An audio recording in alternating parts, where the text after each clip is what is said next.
Hello there, welcome to our channel Long Apps again. Hope you are doing fine. I'm back with another tutorial video, and today I'll be showing you how to unblock a contact on your IMO account. And now without further ado, let's dive right into the video. But before that, don't forget to like, subscribe and hit that bell icon for more videos. Now to unblock a contact on your IMO, let's open up our IMO app first.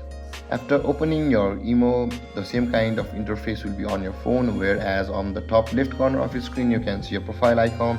Tap on your profile icon like this, and on this interface you can see the settings available over here. Tap on settings, and again on this interface there is the privacy button available over here just below the functions.